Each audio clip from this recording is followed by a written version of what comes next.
Hello everyone, and welcome back to the channel. Leo here, and we have a truly epic tale for you guys today. Now, as some of you know, we tell all kinds of stories about all kinds of people. Some of them, some of them wealthy, some famous, some neither. Some are neither of those. Most of them are neither of those, actually. But sometimes it's family, sometimes I'm related to them, and sometimes I'm not. But today's story, I most certainly am. This is a direct line. Today's story is about one of my direct ancestors with a truly, like I said, truly epic tale. But her tale has been overshadowed by some of the other larger-than-life characters that were around her.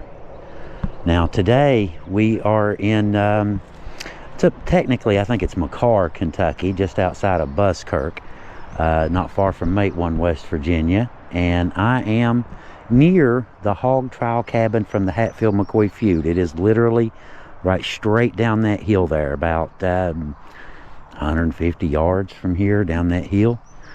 But the person that we're here for today, like I said, the preacher Ants, the hog trial cabin, right here's Reverend Ants's grave, and Polly right here. And check this out, sitting right here beside of them. This is an old wash stand from about 1900, carved from solid blocks of sandstone. This outdoor wash stand is one of two which were made by Robert Uncle Bob Hatfield, older brother of Ransom Hatfield and son of Elder Anderson Hatfield. The source of sandstone was most likely a quarry, which is located on the right side of Hatfield Branch, just west of the Anderson Hatfield home place. It was shaded by large cedar trees and was situated near the well in the front yard of the home place. Its principal purpose was a place for farm workers to wash their hands and prepare themselves for dinner, prepared by Mrs. Anderson, Polly Hatfield, right here. Now, her and her hired kitchen helpers, weary travelers passing by, were welcome to drink from the well and wash in the cool water at the wash stand. Pretty cool, huh? But we're not here for that. We are not here for either of those stories. We are actually going back just a little bit further. Now, where we're going is right down here. You see that little bench? That's where we're headed. It's a great day for it too. Not real hot. It's about 65, 70 right now. Spring in the air. All kinds of stuff blooming. Beautiful day. Not miserable hot. But anyway, where we're going is right here. This is what we came here for today. Believe it or not, there used to be a picture right there, but it's long gone. And this one right here. Ephraim Hatfield and Annie Mckinney Musick Bundy Hatfield. This is who we're here for today. Annie. Now, before I get into the story, before I tell you Annie's story, there's someone else that I need to bring up first. Someone who is not here. That's just how stories work. You have to start at the beginning, whether the person is here or somewhere else. In this case, he's somewhere else. Now, the guy we're talking about is a man named David Musick. Now, he was born right around 1752 in Virginia, the son of Alexius Musick, and grew up in a time when the edge of civilization was still pushing into the mountains here in hillbilly country. Now, Annie Mckinney was the daughter of John Mckinney, 1780s, the early 1780s. The two were married and settled in Russell County, Virginia, near what would later be known as New Garden, close to present-day Honaker, Virginia. There, they began building a life the only way people could back then, with hands-on hard work. They cleared land, raised children, and tried to turn a real-life wilderness into something stable, a stable family place. By 1792, their home was filled with children. Elijah, Alicius, which actually kind of looks like me, Abraham, Phoebe, and several others living on a small farm surrounded by thick woods and very rugged mountains. Nearby lived Annie's brother Ephraim with his wife and children, forming a small cluster of families in what had once been considered very dangerous ground where angels feared to tread, as the saying goes. Now, for a while, it felt like they had actually made it work. But beyond those mountains, old hatreds were already building to violence.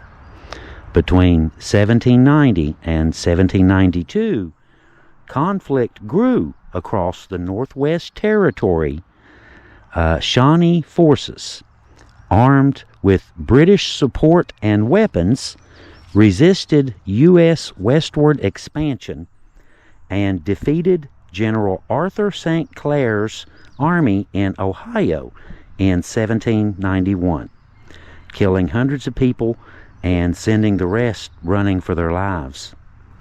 After that, the Shawnee warriors moved south, traveling hundreds of miles to raid frontier settlements along the Clinch River Valley, following old routes through the Tug River and Russell Fork toward places like Russell County. And one of those places just happened to be where the Musick family home was. On one morning before daylight, just as everything they had built was about to be torn apart, two of the boys, Abraham and Elijah, stepped outside to gather firewood so that breakfast could be made and bring in the milk cows. But as they made their way back toward the house, they spotted some movement in the brush, in the bushes. A group of Shawnee warriors was hiding there, waiting for them. The boys ran as fast as they could, right? They burst back through the door, warning their parents just moments before the attack happened. Inside the house, everything changed all at once. The doors were barred. The family braced themselves, not knowing what was about to happen. David Musick reached for his flintlock rifle, their only real protection. But when he pulled the trigger, nothing happened. The weapon had been damaged years earlier when the house had burned, and now, when it mattered most of all, it would not fire. Annie tried desperately to ignite the powder by touching it with fire directly to the gun, but it didn't work. The entire family was left defenseless at the worst possible moment in their entire lives. David tried again to fire through a small opening in the cabin, but the attackers grabbed the barrel and jerked the gun out of his hands. In the struggle, he was hit in the thigh, and the wound instantly caused heavy bleeding. Before long, he collapsed from the loss of blood. Another telling of this particular event says that he had been outside in a field when the alarm was raised, and instead of reaching the house, he crawled beneath it to hide. The attackers found him there killed him, and scalped him. But either way, David Musick did not survive that fateful morning. The attackers forced their way inside the cabin. Annie and the children were taken. One of the Shawnee warriors placed David's scalp on his belt and wore it openly, even shaking it at Annie as they began to force the family out of their home. Behind them, the cabin was left torn apart and in shambles. The attackers ate the food that had been prepared for the family's breakfast as their hands were still covered in blood. Now you think about that.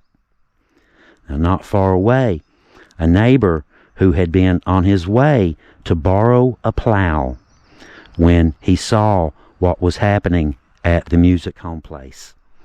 The sight of what he was looking at terrified him so badly that he turned around and ran back toward his own home.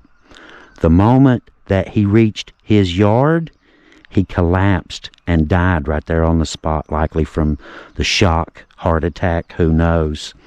But unknown to all of them was that the violence had already started the day before. A young girl named Brumley had been alone at a spring house getting water when she was attacked by the same group of Shawnee warriors. She was scalped and left for dead, but somehow managed to crawl away and hide inside an old stable in a pile of hay. She was later found alive and eventually recovered. But now Annie and her children were being forced to walk through the wilderness. Before leaving, the attackers killed one of the family's young steers. They used the hide as a sack, filled it with fresh meat, and loaded it onto a horse that they had stolen. Abraham, the oldest boy, was made to ride a horse. His bright red hair, seemed to draw their attention, and he was treated much more kindly than the others were. Alicius, the one that I said that looks a little bit like me, and he suffered the most of all. He refused to eat the raw meat that they were given and cried a lot. As punishment, one of the attackers pushed his face against an oak tree, cutting his face up. He carried those scars for the rest of his life. The group moved west across Big A Mountain into what is now Buchanan County, along a ridge that would later be called Indian Ridge, then down along Indian Creek for miles.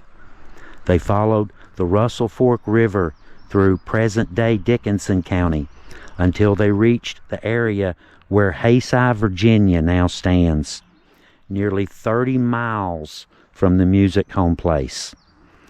That night, they crossed the river and made a camp on a small island. One of the Shawnee warriors, who spoke a little bit of English, said as they crossed, "White man no come here." But he was very wrong. You see, back at the settlement, Ephraim Musick had gathered 13 other men and was hot on their trail. This is where Ephraim Hatfield enters the story, the man who would one day be her future husband. He was also widowed and had several children already from a woman named Mary Smith, a line that would later lead to Devil Anse Hatfield and the feud that followed. As they tracked the group across the same rugged ridges and waterways, finally reaching the camp after dark. But instead of rushing in, they waited, watching through the night. At daylight, they attacked. By the time the dust settled, one of the attackers had been killed and the rest had scattered into the woods. Annie and her children were saved. But the long journey back was just about to begin. Nearly 30 miles of hard territory, and the group was already exhausted.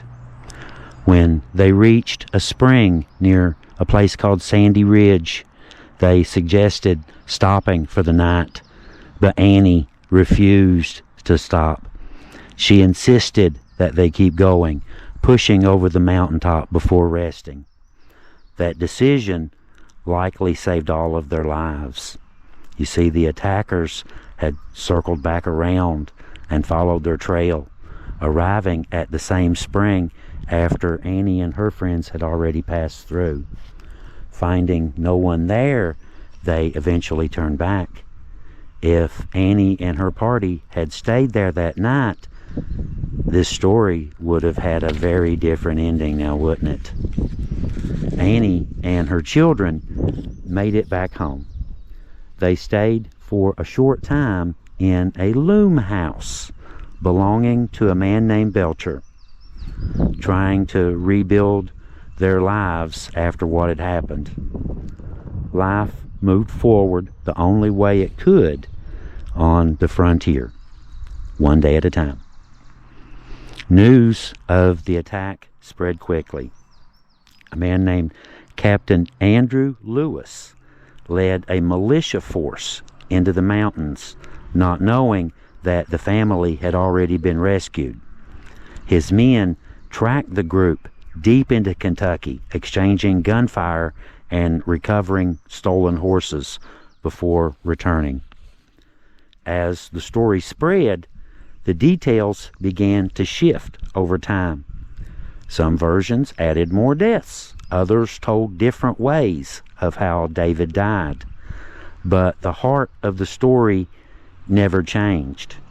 Before daylight that morning, an entire family's lives were torn apart. A father was killed. A mother and her children were literally dragged off into the wilderness, kicking and screaming. And through it all, somehow, they were found and brought back home. Annie Mckinney Musick's story did not end there. It would become part of something much larger than just one family and just one quiet morning in the mountains. The Hatfields would go on to become one of the most famous and most well-known families in American history, remembered worldwide for their feud with the McCoys in the 1880s. But their roots in the Tug Valley go back to this very moment in time. After the attack, Annie was left a widow. In the years that followed, she married Ephraim Hatfield, the man who had tracked down her attackers and helped bring her and her children home again. They moved from Russell County, Virginia, back into the Tug Valley area, settling along the Kentucky side of the Tug Fork River. Over time, the family spread to both sides of the river, and by the time of the Civil War, the main branch of the Hatfields was living in what would later become West Virginia.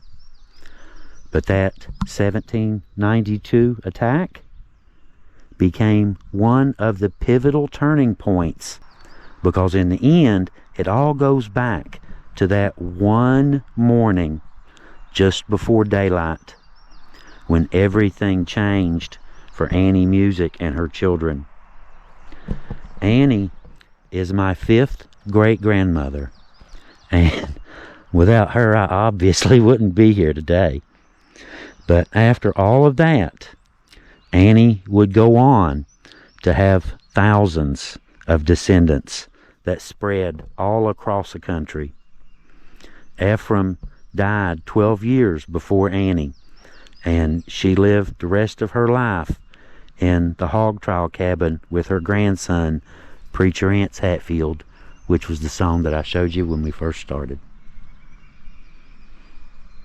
Now, did I tell you guys? Did I tell you that this was an epic story or what? Annie's story, like I told you earlier, Annie's story is truly, truly amazing and inspiring and a whole bunch of other stuff. But the problem is, you see, Annie's story kind of got overshadowed by the feud and, like I said earlier, the larger-than-life personalities that she was surrounded by. But it most certainly did not diminish her or anything that she did. Like I told you, truly epic story. Until next time, guys, this is Leo with the Hillbilly Files. Leo out.